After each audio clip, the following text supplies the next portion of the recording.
convergence, I'll be talking about the definition, the objectives, the benefits, potential approaches to implementation from the OA perspective, especially how the OA can contribute to that initiative in collaboration with other groups such as Health for Animals, VICH, and to contribute to regulatory convergence for animal health products.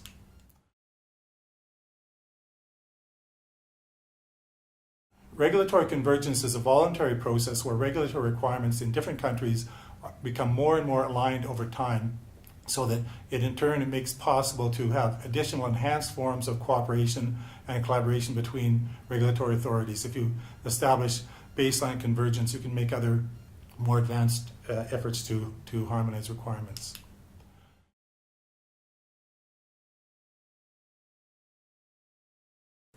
To maintain healthy animals, we need timely access to high quality, safe, and effective animal health products. Global convergence of regulations, quality standards, and document requirements for animal health products to streamline regulatory processes without diminishing the overall regulatory controls that are required to safeguard the quality, safety, and efficacy of the products.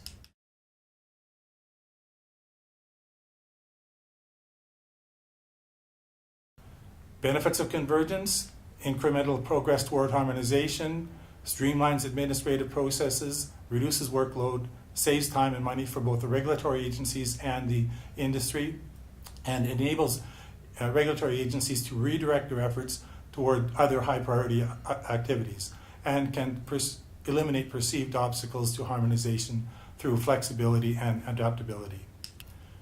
The benefits for different stakeholders: reduced investment aids regulators, minimize regulatory burden and costs aids the industry, enhanced timeliness aids the end users, and building regulatory capacity enhances uniformity and eliminates gaps in regulatory controls. Also, it supports innovation through efficient regulatory systems.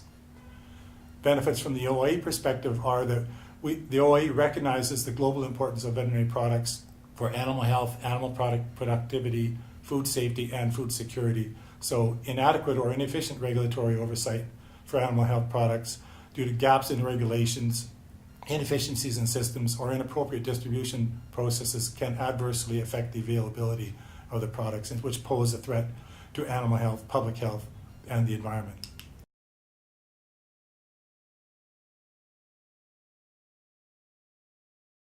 Regulatory convergence, the OA contributions. We contribute through standard setting, reference documents. We have two series of documents, codes and manuals, and the codes describe general approaches to controlling animal health situations, and the manuals provide information on how to implement those controls, technical advice, including advice for regulating veterinary products, especially vaccines and diagnostic test kits. Also, we contribute to international networks, focal point training to assist with capacity building. The OA also has a process called the evaluation of performance of veterinary services, where through a peer review process, the OA sends teams of experts to visit countries and evaluate their regulatory systems to identify the strengths and also gaps, and this can be used for improving the systems over time. Health for Animals, an industry association, a global umbrella association that represents the manufacturers and distributors of animal health products globally, have had a lead role in advocating harmonization. There have been at least 3 conferences recently on that topic in the last 3 years in Tanzania, in New Delhi, and in Nairobi. Most recently, where this conference is being presented. Those reports are available online on the internet. Also, VICH, which is a Veterinary International Collaboration for Harmonization. It's a trilateral group involving EU, United States, and Japan. Recently expanded through an outreach forum to include many other countries, including countries in Africa. South Africa recently became a member, and the approach there is to harmonize technical requirements for veterinary products. The OA is an associate member of that group. WHO, as World Health Organization, has been very active in advocating convergence. There was a meeting I'd like to mention here. In 2014, there was a recommendation that member states should explore the possibilities to promote convergence and harmonization of regulatory processes and use joint and collaborative assessments as appropriate with neighboring countries or between authorities with a common interest in certain products in order to facilitate registration of medicinal products and increase efficiency. So that's, I think, a very good advice that also applies to veterinary products. There's also another initiative. The WHO recently has been developing a document on good regulatory practices, draft guidelines for national regulatory authorities for consultation. And this is still in the draft mode, but it's available on the internet, and discusses the requirements for establishing good regulatory systems, including approaches to maintaining affordability and effective regulation of products. And it defines the term convergence and encourages the use of reliance on the work of other national regulatory authorities and standard setting bodies through incorporation by reference, collaboration, and cooperation. And I'll be talking about the incorporation by reference in a minute, but these general principles also would apply to veterinary products.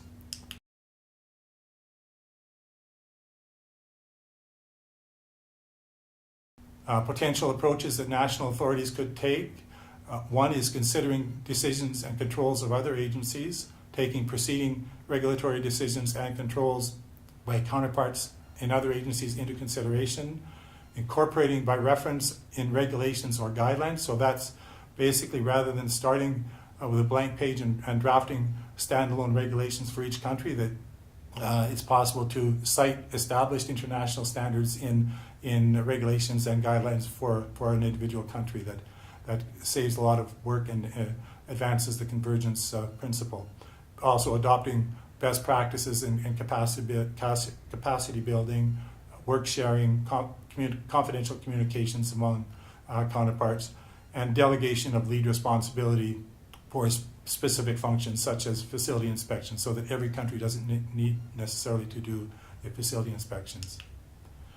Also, the notion of considering other regulatory controls. I think it's important that regulators be provided with assurance from senior management that they do have the prerogative of national regulatory officials to take preceding decisions and controls into consideration. And this is an important step because regulators are naturally want to be cautious about proceeding with considering other outside documents. So it's important to have that understanding within the regulatory framework.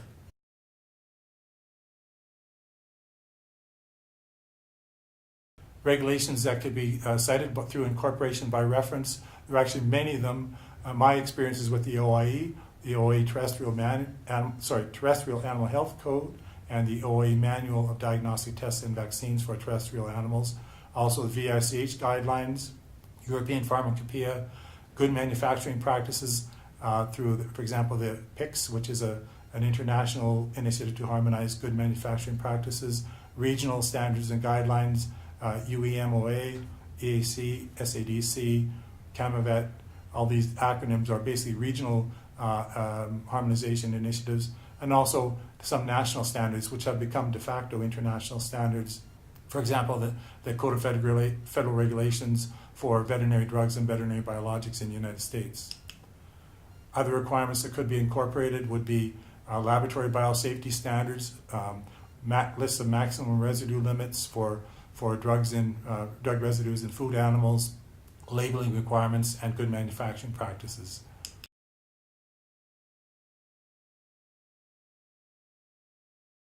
One aspect that needs to be considered is how to arrange confidential communications. So countries need to have an approach to assuring that either signing off on an individual product-specific authorization letter for high priority reviews. For example, a product that's required for emergency use. Countries could work together to establish a letter between the country officials and the individual company officials to obtain approval to share this information on a confidential basis, or a broader-based memorandum of understanding. And the standardized templates could be developed for these sort of authorizations.